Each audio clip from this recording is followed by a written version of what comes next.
Hi ನಮಸ್ತೆ, welcome back to my YouTube channel. ಇವತ್ತು ತೊಂಡೆಕಾಯಿ ಪಲ್ಯನ ಯಾವ ರೀತಿ ಮಾಡೋದು ನೋಡೋಣ. ತೊಂಡೆಕಾಯನ್ನು ಕ್ಲೀನಾಗಿ ವಾಶ್ ಮಾಡಿಕೊಂಡು ಒಂದು ತೊಂಡೆಕಾಯನ್ನು ಉದ್ದಕ್ಕೆ 4 ಪೀಸಾಗಿ ಮಾಡಿಕೊಳ್ಬೇಕು. ಈ ತೊಂಡೆಕಾಯನ್ನು ಒಂದು ಪಾತ್ರೆಯಲ್ಲಿ ಹಾಕ್ಕೊಳ್ಬೇಕು. ಇದು ಚೆನ್ನಾಗಿ ಬೇಯಬೇಕು. ಪಾತ್ರೆಯಲ್ಲಿ ಹಾಕ್ಕೊಂಡು ಬೇಯಿಸೋಕ್ಕೆ ಟೈಮ್ ಇಲ್ಲ ಅಂದರೆ ನೀವು ಡೈರೆಕ್ಟಾಗಿ ಕುಕ್ಕರ್ನಲ್ಲಿ ಇಟ್ಟು ಒಂದು ವಿಷಲನ್ನು ಕೂಗಿಸ್ಕೊಂಡ್ರೆ ಸಾಕು, ತೊಂಡೆಕಾಯಿ ಬೆಂದಿರುತ್ತೆ. ಇದಕ್ಕೆ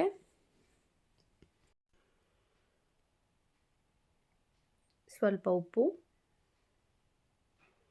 ಹಾಗೆ ಸ್ವಲ್ಪ ಅರಿಶಿಣದ ಪುಡಿನ ಹಾಕ್ಕೊಂಡು ಬೇಯಿಸ್ಕೊಳ್ಬೇಕು.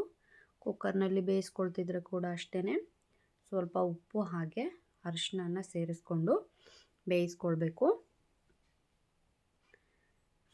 ಇದು ಬೆಂದಾಗಿದೆ. ಬೆಂದ ನಂತರ ಇದನ್ನು ಒಂದು ಪಾತ್ರೆಗೆ ತೆಕ್ಕೊಳ್ಬೇಕು. ನೀರನ್ನೆಲ್ಲ ಚೆಲ್ಲಿ ಮಸಾಲೆನ ಯಾವ ರೀತಿ ರುಬ್ಕೊಳ್ಳೋದು ಅಂತ ನೋಡೋಣ. ಇದಕ್ಕೆ ಸ್ವಲ್ಪ ಬೆಲ್ಲ ಹಾಗೆ ತೆಂಗಿನಕಾಯಿ ತುರಿನ ಹಾಕ್ಕೊಳ್ತಾ ಇದ್ದೀವಿ.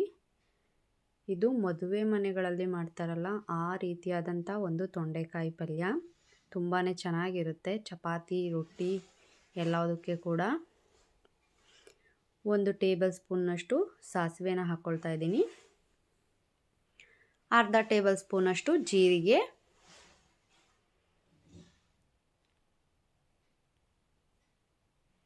ಸ್ವಲ್ಪ ಹುಣಸೆಹಣ್ಣು, ನೆನೆಸಿಟ್ಕೊಂಡಿರೋಂಥ ಹುಣಸೆಹಣ್ಣು, ಒಂದು 4ರಿಂದ 5 ಬ್ಯಾಡಗಿ ಮೆಣಸಿನಕಾಯಿ, ಒಂದು 5 ಗುಂಟೂರು ಮೆಣಸಿನಕಾಯಿ, ಸ್ವಲ್ಪ ಹುರಿದಿರುವಂತಹ ಮೆಂತ್ಯ ಕಾಳು. ಇದಿಷ್ಟನ್ನು ಸ್ವಲ್ಪನೇ ನೀರು ಹಾಕಿ ತರಿತರಿಯಾಗಿ ರುಬ್ಕೊಳ್ಬೇಕು. ನೋಡಿ, ಈ ರೀತಿಯಾಗಿರಬೇಕು. ತುಂಬ ಜಾಸ್ತಿ ನೀರನ್ನು ಹಾಕ್ಕೊಳ್ಬಾರ್ದು. ಸ್ಟವ್ ಮೇಲೆ ಒಂದು ಪಾತ್ರೆನ ಇಟ್ಟು ಸ್ವಲ್ಪ ಎಣ್ಣೆನ ಹಾಕ್ಕೊಳ್ಳಿ. ಎಣ್ಣೆ ಚೆನ್ನಾಗಿ ಕಾಯಬೇಕು.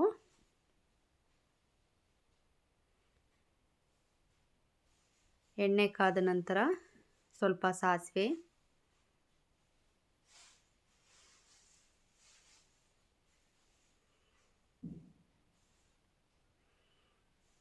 ಜೀರಿಗೆ, ಸ್ವಲ್ಪ ಕಡಲೆಬೇಳೆ, ಉದ್ದಿನಬೇಳೆ, ಕರಿಬೇವಿನ ಸೊಪ್ಪನ್ನು ಹಾಕ್ಕೊಳ್ತಾ ಇದ್ದೀನಿ. ಸ್ವಲ್ಪ ಈರುಳ್ಳಿಯನ್ನು ಸೇರಿಸ್ಕೊಳ್ತಾ ಇದ್ದೀನಿ. ಈರುಳ್ಳಿ ಬೇಡ ಅಂದ್ರೂ ಹಾಗೇ ಮಾಡ್ಕೊಳ್ಬೋದು, ಚೆನ್ನಾಗಿರುತ್ತೆ. ಮಸಾಲೆನ ರುಬ್ಬಲಿಕ್ಕೆ ಕೂಡ ಸ್ವಲ್ಪ ಕರಿಬೇವಿನ ಸೊಪ್ಪನ್ನು ಸೇರಿಸ್ಕೊಳ್ಬೋದು. ಈರುಳ್ಳಿ ಸ್ವಲ್ಪ ಚೆನ್ನಾಗಿ ಫ್ರೈ ಆಗಬೇಕು, ಅಲ್ಲಿವರೆಗೆ ಫ್ರೈ ಮಾಡ್ಕೊಳ್ಳಿ. ಇದಕ್ಕೆ ರುಬ್ಬಿಟ್ಕೊಂಡಿರುವಂತಹ ಮಸಾಲೆ ಎಲ್ಲವನ್ನು ಹಾಕ್ಕೊಂಡು ಅದನ್ನು ಸಹ ಹಸಿ ವಾಸನೆ ಎಲ್ಲ ಹೋಗಬೇಕು ಅದರಲ್ಲಿರುವಂಥದ್ದು. ಆ ರೀತಿಯಾಗಿ ಚೆನ್ನಾಗಿ ಫ್ರೈ ಮಾಡ್ಕೊಳ್ಬೇಕು. ಎಣ್ಣೆಯಲ್ಲಿ ಎಣ್ಣೆ ಬಿಡ್ತಾ ಬರುತ್ತೆ, ಆವಾಗ ಗೊತ್ತಾಗುತ್ತೆ ಅದು ಫ್ರೈ ಆಗಿದೆ ಅಂತ ಹೇಳಿ. ಇದಕ್ಕೆ ತುಂಬ ನೀರನ್ನು ಹಾಕ್ಕೊಳ್ಳೋ ಹಾಗಿಲ್ಲ. ಯಾರು ಗ್ರೇವಿ ರೀತಿಯಲ್ಲಿ ಇದು ಬೇಕು ಅಂತ ಅಂದ್ಕೊಳ್ತಿರೋ ಅವರು ಸ್ವಲ್ಪ ಪ್ರಮಾಣದಲ್ಲಿ ನೀರನ್ನು ಹಾಕ್ಕೊಂಡು ಮಾಡ್ಕೊಳ್ಬೋದು.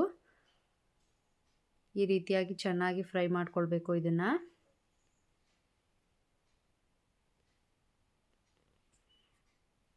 ತೊಂಡೆಕಾಯಿ ಪಲ್ಯ ತುಂಬಾ ಆರೋಗ್ಯಕ್ಕೆ ಒಳ್ಳೆಯದು.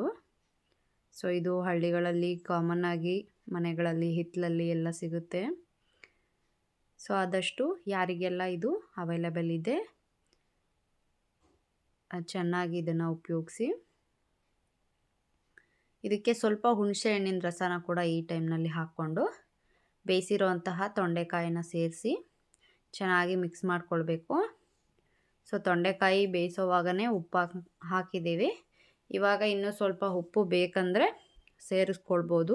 ಖಾರ ಕೂಡ ಅಷ್ಟೇ, ನಿಮಗೆ ಖಾರ ಇನ್ನೂ ಸ್ವಲ್ಪ ಬೇಕು ಅಂತಾದರೆ ಇದಕ್ಕೆ ಖಾರದ ಪುಡಿನ ಕೂಡ ಸೇರಿಸ್ಕೊಂಡು ಚೆನ್ನಾಗಿ ಮಿಕ್ಸ್ ಮಾಡ್ಕೊಳ್ಬೇಕು.